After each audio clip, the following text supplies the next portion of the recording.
Ready? Yes, Captain. We're live. It says we're here. It says we're live. It says we're live. I'm going to go ahead and believe it. That's what it's saying. This is what you're saying. Okay.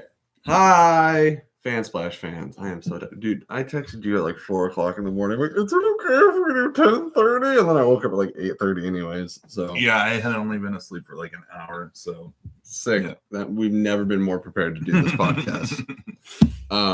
So this is a very special episode because it is our first of something.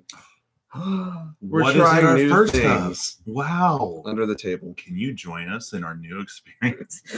We're gonna get really experimental today. All right, Tyler, what is today all about, and what have we been building to? We have been trying to start a basically mailbag. We're calling it Splash Mail, and this is our first time doing it. We're just been accumulating just your sweaty questions, getting them in, and They definitely had to be sweaty. yes. We all know how sweaty you nerds are. Well, I think our original plan was, and I kind of like this idea better, but our original plan was to just, hey, ask us some questions. We'll throw them on the end of our podcast. But you guys asked really damn good questions. I was like, oh, shit, this is going to take like 10, 15 minutes to answer like these questions. We had to alone. think about it. Yeah, we for did, a while. like a couple weeks. We definitely needed the whole 2 weeks to think about it, too. But I don't think we need any further explanation. Do you want to get to first question? We got to start over now. Yeah. What is our first question, sir? Our first question comes from Mr. Scott Totten. I'm totally saying that incorrectly, probably. I don't know. Tell us why we're wrong. How do you say your last name? Totendale. That's awesome. All right. So here's the biggie. We're going to start with the biggest question, probably, because this one's a lengthy one. It's also multiple parts, so thanks for being an ass. All right. If you could create your own hero/villain, who would they be? How did they become? And what makes them do what they do? And also, what are your predictions on how well Aquaman will perform in theaters? We will put that aside for a second and just go into our hero/villains that we created. Thank you, Scott, very much for your question. Thanks for writing in. Tyler, let's start with yours because mine's going to take the rest of our lives. I wanted kind of not power wise, but like a Jessica Jones type character, a private investigator that uses her powers to accomplish, being a good private investigator. So, but I was thinking like the old like trench coat or whatever and the hat, but it's it's like a single 40-something female alcoholic like Jessica Jones, but she has more of a Kilgrave power, sort of. My question, would this be contemporary, or are you thinking like noir? It could be noir. It could be cool. It could. I mean, really, we found that like with the MCU, you could kind of make any noir into. Sure. You can make it contemporary. I like the idea of noir though. That's actually a great idea. See, there's even more to build on it. Basically though, so her power is that she goes into like a curiosity shop, like off Gremlins or something, while she's like investigating a case or something, backs into like this bottle or something, and like this curse or this ghost or something comes out, and then that's how she gets her powers. Well, so she can like manipulate people's minds or read them, like get the answers out of them, or like use people to like get confessions out of other people, like I could possess She's Jesse. a supernatural private investigator. Yeah, so I could possess Jesse to go get a confession out of one of his friends or family or something. So she can infiltrate like a gang without having to actually infiltrate them. And also she can summon ghosts. What? Just like classic like woo ghosts, like they just like come up like Hela's swords, Yeah. like, and just like throw ghosts at people. I'm just thinking Gotenks, like just come. Yeah, exactly. Ghosts, yeah, whatever. So she's hella cool, and she's like, she's not like Jessica Jones. You don't understand me, but she's like more of like the noir alcoholic, just like the whatever, like. But also, I don't know, like that's what I came up with, and her name is Pamela Iverson. PI. Ah, I see what he did there with the initials. Clever. Anything else you want to add to your PI? Okay, guys, grab your popcorn because I was late today because of this. All right, guys. So you've heard of the spirit, right? This is the spirit. He can only possess round objects. I'm just kidding. That's not really what it was. The spirit. Okay. No, the character's name is Pinnacle, also known as Dirk Wilson. Dirk was a soldier who nearly lost his life in World War III. What is World War III, you might ask? Aliens. All right. He was captured by the alien race. The aliens are known as the Fangars. Hope you're paying attention. And he was subjected to experiments and integrated for earthly intel. They want to know our weaknesses and where our leaders are hiding. Dirk had just been an infantry, or he was a grunt, and a rather skinny one at that. He knew very little. The Fangars decided that the best course of action would be to rebuild Dirk as the pinnacle of human and Fangar perfection and brainwash him to spy on the government and military using alien technology. Following. They rebuilt and replaced most of what made Dirk human with cybernetic alien enhancements. Nearly everything, I wrote this in like 12 minutes, nearly everything but his brain was replaced and redesigned. They made sure he resembled his original appearance so that questions wouldn't be raised upon his return. They needed his memories, but complete compliance, I hate alliteration sometimes, so they planned to wipe his memory after inserting their skill chip, that's my MacGuffin, into his head. It basically works like Upgrade, if anyone's seen the trailers for Upgrade or actually saw the movie Upgrade.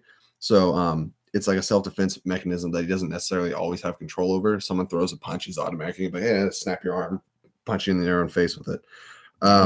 However, right before they commence wiping his memory, Space Force, that's right, we're bringing Trump's Space Force into this, comes to his aid. They break Dirk out of his bindings, but before they can even check on his health, he sprints through the ship, and because of his alien chip, he knows exactly where the armory is and how to use all of it.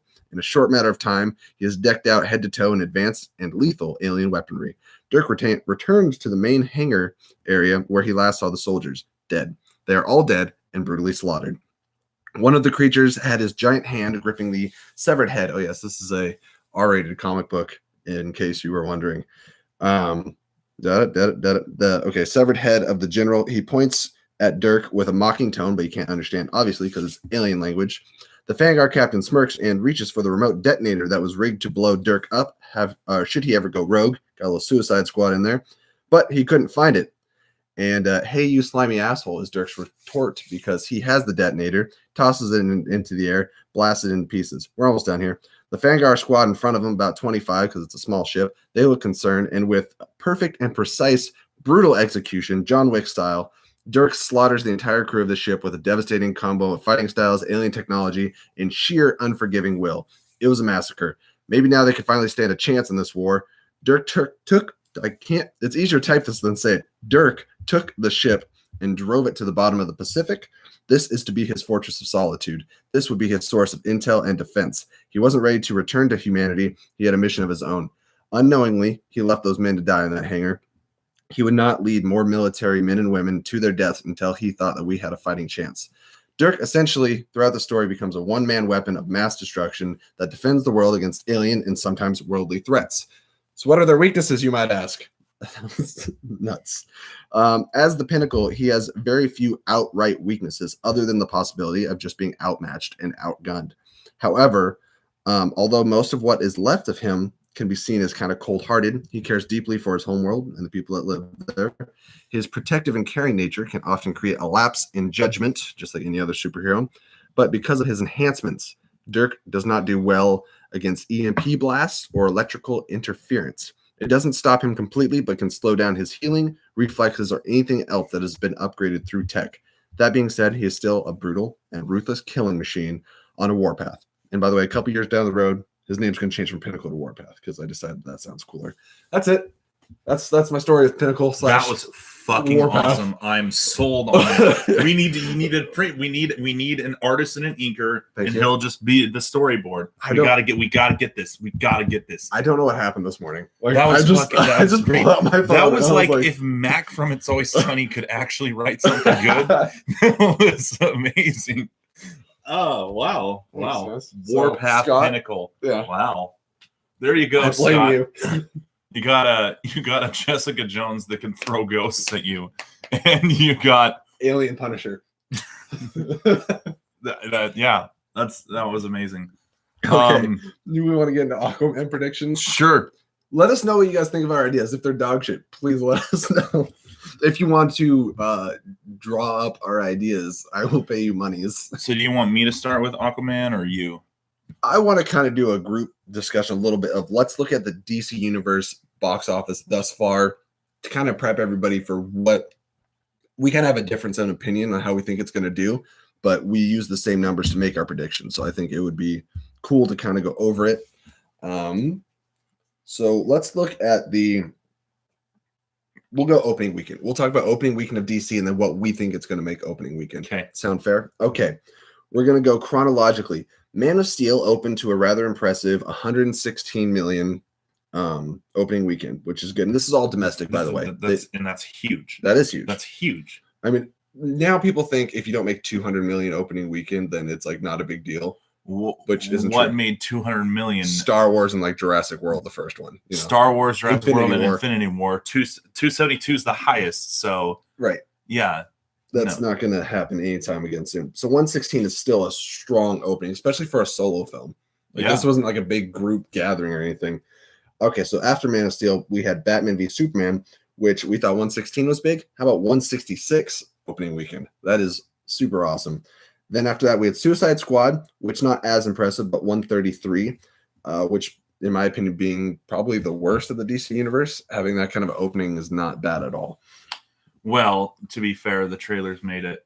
Both that and Batman versus Superman look like the best movie ever made. I think people weren't really paying attention to reviews and just going to it. I think that's true. More to the general audience. Kind of like Transformers, they started getting tired of bad content after a while, which eventually started showing. Wonder Woman, which was a female-led superhero movie. It was a risk. They didn't know if it would do well. It opened to 103. Considering what it was, that's great. It's great that it even broke 100. Yeah, that's fantastic. Because you look at these movies, and most of them are going to be around the 150, 160 million dollar budget range. Under 200. You don't start getting past 200 until you get to like Infinity Wars and stuff like that. Right. Because then you got a huge cast to pay for and things like that. Okay. After Wonder Woman, of course, we had Justice League. All right, get this. Justice League's opening weekend. We built up all these heroes, right? We brought them together. This should be the big, huge opening weekend. $93 million.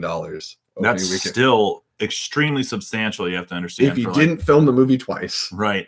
They spent at least $400 million on creating this movie. They had really high projections for it based off of their previous numbers. They thought it was going to beat like... It should have been their highest grossing movie. It should have been, but it and it should have made $1 billion because it's called Justice League. Right. Like, but you could tell by Justice League by the numbers that people are already sick of the shit, you know. And I think that Aquaman, I think a lot of people want to go see Aquaman. I don't think that the general audience gives any which way shit about Aquaman. I think that that by now DC's lost a lot of the general audience and not like the fans. I think if we're looking at like box office numbers and things that are still like in the top 30 or whatever, they go up to like 50 million opening weekend. I think it's going to come around there or just under. I just think that the people that are going to see it are already going to go see it, but I don't think that they'll have a mass appeal. In keeping in mind that this movie again is probably going to be around, I think it was, I looked it up. I think 160 was the budget for the movie. And you got to also keep in mind that theaters take about a third of the profit. So with those numbers opening weekend, are you thinking that it's going to make its money back? Like just barely? Opening weekend? No. I mean like worldwide. Yeah, it'll probably make like $400 million total. Least. Yeah, at least. I don't. So you think it'll come away with a little bit of a profit, but that would still make it worldwide by a pretty good margin, the lowest worldwide total for a DC movie. Yeah, I just don't. I mean, how far away from it are we, and where are the trailers? Where's their marketing on this? It's December still. It's December. It's September.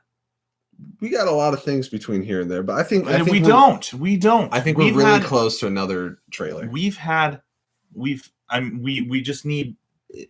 There's not enough marketing for this, man.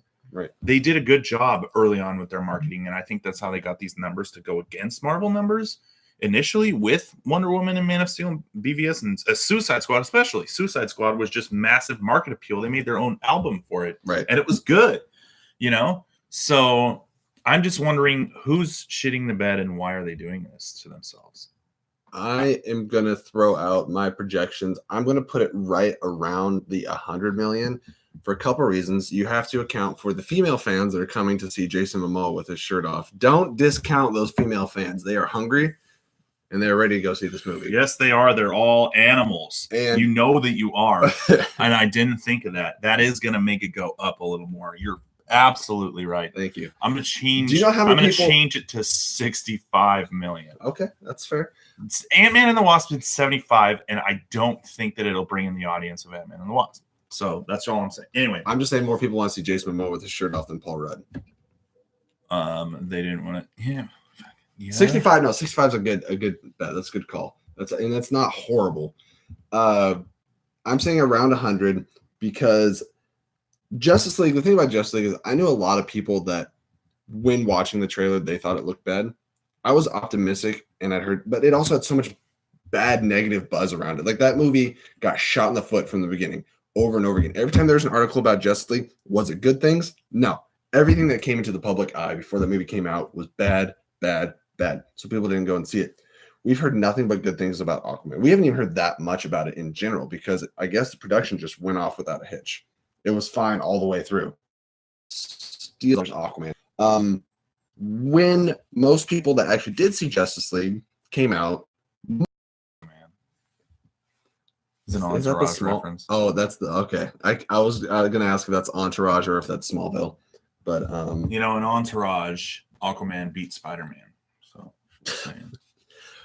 so you say 65, I say 100 opening weekend. Let's go into our disparaging differences between worldwide. We talked about your worldwide a little bit. You're thinking 400, maybe a little over. Yeah, I just think that the opening weekend is going to be the most lackluster thing for this film. I think that once people start saying it and they finally put out trailers that's like critics rave over Aquaman, and we're hoping that the movie's actually good, so it has legs and can make money over time. When someone goes, "Have you seen Aquaman yet?" and they go, "No, dude, I haven't. I don't really see movies." And they're like, "Dude, go see it. It's good." Right. That'll happen a couple of times. That'll bring in more on. It'll get exponential, maybe. I just don't think that and that's not a typical thing. I just don't think that for this film, the opening weekend is going to be the height of it. You know what I mean? I think that's a fair, valid point. I'm going to put kind of like what at the opening weekend. I'm going to put it in the middle of some of the lower earners. So the lowest point we have here was worldwide 657 million, which was Justice League, of course. And the highest is 873, which is Batman v Superman. I'm going to put it like 700 something. I'm going to put it between 680 and 700 because Man of Steel got 668, but it also got panned by critics, which hurt at the box office, which is stupid and annoying, and I'm not going to get into it. But yeah, I would say just under 700 is where it's going to land worldwide, which would be fantastic if you spend 160 on it and then cut in the theaters and stuff and still come out making around 700. That would be great. Boy, Deadpool made 750 mil profit. This is true. R-rated film. Yeah. So, anyways, that's our Aquaman predictions. Scott, you asked. Thank you for giving us a 20-minute question. God damn it! Okay, next question. Won't take as long. Our next question comes from the letter Q. Alex McCord. I don't know. I was doing Sesame Street. Alex McCorder asks, top 3 favorite scenes from movies watched this summer. I'll do one. You do one. I do one. You do one. All right. Teen Titans Go. The Titans messing with time. All I got to say is they have to save Bruce's parents and then unsave Bruce's parents. And it's like the hardest I've laughed in the theater all summer. Go. I say Ant-Man and the Wasp, the whole like trying to retrieve the lab, like car chase scene where they use a lot of the shrinking and the growing like strategically. I I think that scene did more for Ant-Man than the rest of both the movies combined. Sure. The first Ant-Man, because like this is what you Civil can really War, do. and then the rest of Ant-Man and the Wasp. Like this played with a lot of the shrinking and the growing technology and very creatively in a car chase scene. So that stood out to me a lot, and I enjoyed that. That was a great scene. I just got to throw a disclaimer out there because everyone's like, okay, when you get into Infinity War. Infinity War came out in April. It was not a summer movie. So, Tyler actually reminded me of something about Solo when we were talking via text. And I kind of forgot about Solo, which is dumb because I loved that movie. I really enjoyed it. I love the Kessel Run in Solo. I get goosebumps. I think I saw it like 3 or 4 times in theaters. I get goosebumps every time I watch the Kessel Run. And just their battle with like the giant creature and thing, and just the music going, and finally seeing Chewie in the co-pilot seat, and it seems amazing. I don't want to get into spoilers, but I think that the entire resolution of Solo would actually have to be. Do spoilers matter when nobody went out and see it, and if you were gonna see it, you had a chance to see it by now? Well, I'm just talking and about, it's all over the internet. I'm just talking about like Solo and Lando at the end, and a certain spiderling character. Hey, he was a dual pod at that point. I just no spoilers though. I don't know. I really enjoyed it. It sucks when you know kind of what happens to these characters because of like extended. I'll just say the cameo surprised the Sith out of me. Yeah. Well, but it was good, and I hope that we can elaborate more outside of Clone Wars and Rebels, more on the big screen. I hope that Solo brings.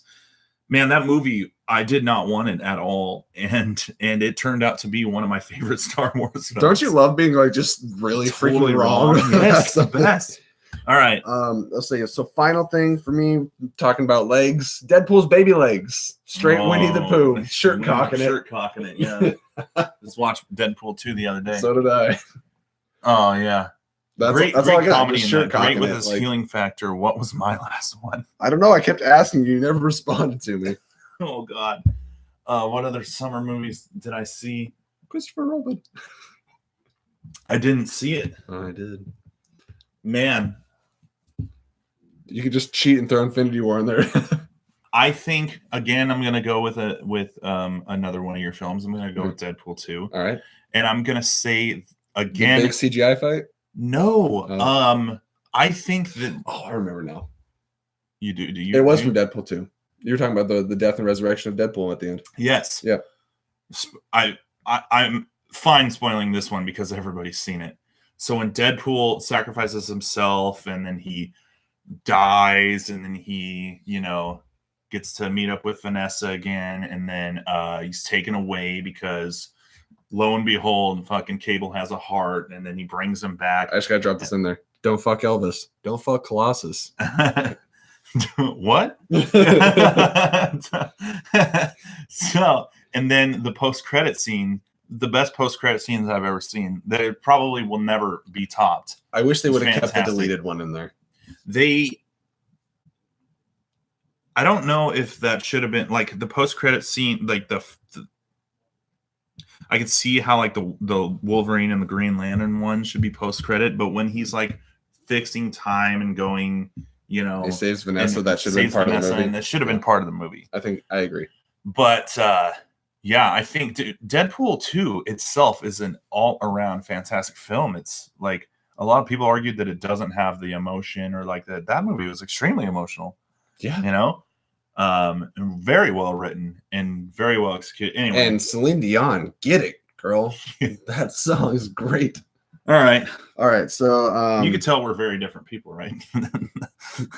Okay, so Alex, somewhere Alex had a second part of this question. I just wrote down the answer. I didn't write down the actual words, but here it is. What is your dream cast for Gotham City Sirens? We talked about this last week a little bit off camera. And we already agreed to everything. So we have we have a list. Yes, we do. All right. Catwoman. Speaking of Deadpool 2, Do you know how to pronounce her name properly? Marina Baccarin. That would be my best guess. Vanessa from Deadpool. Look up Marina Baccarin with short hair next to a picture of Selena Kyle in the comics, and you're gonna go, my God, she was born to be Catwoman. And she is a great perfect age where physically she could still play the role. Just all around great casting. Anything to add to that? Nope. All right. Watch Serenity.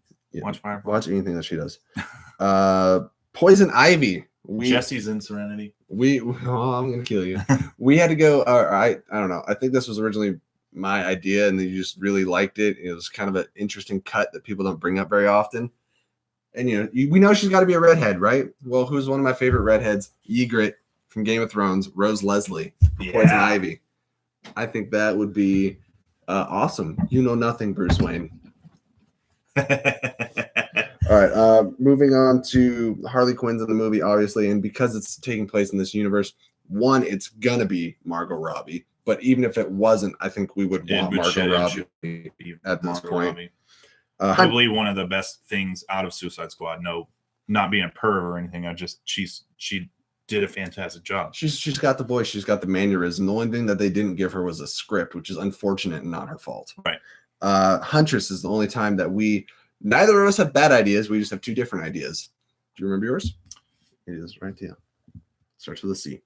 Yeah, I said Charlize Theron. Yeah, which I think is great for if you're going for a little bit of an older Huntress. Like, I don't argue if we're going older Huntress.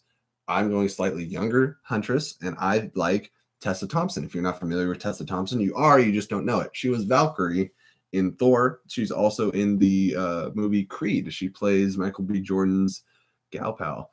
She's cool. I'm not opposed to that. I mean, obviously, all these chicks are white. They don't have to be. I was gonna say Tessa. Oh, I see your point. You're getting to the point. I mean, regardless of whatever skin, I think that she fits the role as well. I just kind of thought, like Charlize more looked the part. But that doesn't necessarily mean that she'd do a better job. I feel like Charlize would also be a great, like, older Black Canary.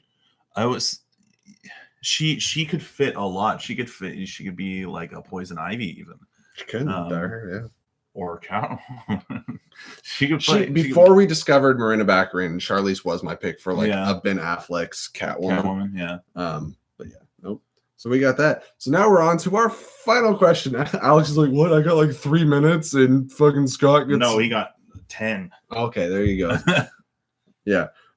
Shane Lemons to the Limes asks, how do you guys feel about the DC Universe app/service? Do you think other companies will follow their footsteps if it's successful? I will real quick throw in there that Disney's already making a streaming service next year, which will cover Star Wars, Marvel, and every other thing that Disney owns, which takes out a lot of the competition that might have an opportunity to copy DC if they're successful. So, and a lot of other channels have their own streaming service, CBS, NBC. So, like, I don't know what's left out there unless it's like comic book specific to make their own streaming service. Here's how I feel. It's horrible.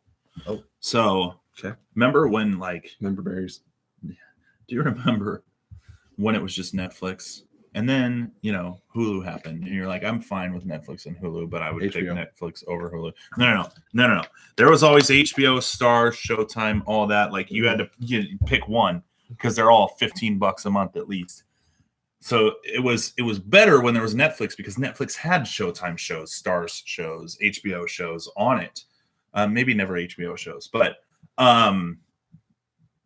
and now you could get a package deal, Hulu plus HBO, and you get them both for $15 total. There's things like that. I would pick package deals because this thing of like, let's make competing streaming services. But the problem with DC and Disney ones is that they're finite. They're limited. You never know what you're going to get with Netflix. You never know what you're going to get with Hulu. Hulu rose because it's got current episodes on it. Up-to-date stuff, plus its own original content, plus things. So we're going to get original content on both of these, which is... I understand that, but it's limited to DC. Sure. They're like Disney's maybe a little more broad. The one thing, like some people, I'd pay for DC, and I will pay for. I already did, so yeah. I'm just gonna throw that out. I'll pay for DC, and I would pay for the Disney one for sure. However, 6 days. My DC streaming will activate in 6 days. Nice. Just to be relevant. And I'll let you speak in a second. Sorry. CBS All Access. Star Trek Discovery. Somebody should have, like, there's hundreds of people involved in this, and nobody was like, do we really have anything to offer? Like, is this a fucking good idea at all? Like, who are we fooling? What leg are we standing on? But everyone was just like, nope. We're going after them. We got Star Trek. Yeah, it's unfortunate because the Orville came out at the same time. Everybody I've heard numbers that has All Access, yeah, got it for Discovery. And I'm like, what else are you watching there? Nothing. You're paying for a show, which HBO has good shows. I don't watch any of them, but I've heard they have good shows. But most people have HBO for Game of Thrones, which is unfortunate. It's like, it sucks paying for a show. HBO's got a lot of great shows, but yeah, I mean, they know HBO. They've been the big guys for a very long time. They know full damn well that their subscriber count drops off immensely when Game of Thrones ends. Mm-hmm. So I just don't understand, like, why are those like, let's create a competing streaming service. This turned into how do we feel about streaming services in general? Well, I mean, that kind of relevant. How do we feel about the DC specific one? I'm going to say I like it. I like that more DC content's coming out of it. I just wish that they do a bundle deal with like Hulu or some shit, like. I think, well, what would be cool if it was like Warner Brothers streaming service, something to equate to the Disney streaming service where it's like everything owned by Warner Brothers, that would be really cool. But what is cool about this that makes it very different from Disney or Netflix or anything like that is the comic book aspect of it. This whole streaming service is about comic books. Like, you can read comic books, rent comic books. They have a DC Are they going to have Daily. all the animated films on there? Every animated movie. Teen Titans is going to be on there. 90s Batman's going to be on there. Justice League will be on there. Any animated movie that's ever come out. They have the Supergirl. I think it was a TV movie, but from like the 70s. Are they going to have Powerpuff Girls on there? I don't think that's not actually DC. It is. So not as far as I am aware. I think they're owned by Warner Brothers, I believe. Right, but this is everything that's based off of DC comics. You can watch all the Superman movies, like all these things. And not everything will be available at launch, but they're going to have a kind of a rollout thing. And then you're going to have exclusive shows. Titans looks like dog shit, but that doesn't mean everything's going to be bad. And my philosophy is like, they had my money without this new content. Like, if they didn't have Titans, if they didn't have Doom Patrol, Swamp Thing, or whatever, just the backlog of all these comic books and TV shows and stuff like that, like, I was down for it. And plus, when you pre-order it, it equates to being like maybe $5 a month. It's like $75 for 15 months. So Flash and Arrow and all that are going to be on there? Eventually. They won't be there at release because they have like everything Netflix has and stuff. I think they're going to start pulling things from Netflix. Gotcha. Netflix is going to be a skeleton after a couple of years because Disney's pulling all their stuff off of Netflix. Warner Brothers or DC is going to pull a bunch of their stuff off there. And see, this is where Netflix has to up their game because the first several Netflix shows, like Netflix original shows, were great.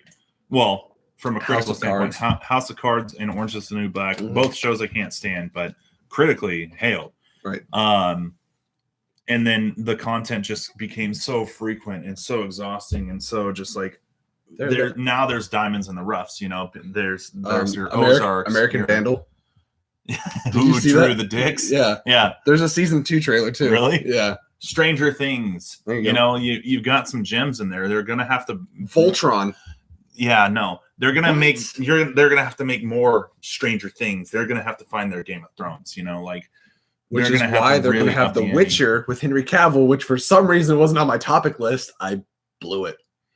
Anyways, 35-minute mailbag. Do you have any other thoughts on that? I'm excited for a lot of things that are on there, and what I was trying to in the middle of saying is the DC. They're gonna have the DC Daily, which is going to be hosted by Kevin Smith, Tiffany Smith, and Hector Navarro, which are all hugely steeped in the DC world and YouTube content and everything. You can look up any of their names and find that they are very, very knowledgeable. And the cool thing is, on the DC Daily, they'll tell you what's new. Like they'll talk about comics that have just come out and this, that, and the other thing, but they'll tell you what's new on the service. It's like, did you know that we just got this show on here now? And now this movie's on here, and it gets you involved with the service. It's gonna be like back in the day when On Demand had the menu with the chick Yes! on there. Yeah, it's gonna be like that, but for DC stuff. So I'm really excited for that, and just learning more about DC, because it's out of all the comics, DC's my favorite. Anyways, so yeah, guys, thanks for Splash Mail. They won't always be this long, but you guys asked some crazy questions. But well, if they're all like Shane's question, I think we could keep it down to like 15 minutes. But you know, Scott, I'm looking at you, freaking unleashing my. You're the one that wrote a book. Yeah, that's Scott's fault, because I wrote a lot in high school, and he brought out that like 17-year-old doesn't know when to stop writing me. So, all right, thank guys, you for that. we're gonna end this, and we're gonna do the topical video. So stay tuned for that. Don't worry, it's only 10 minutes late.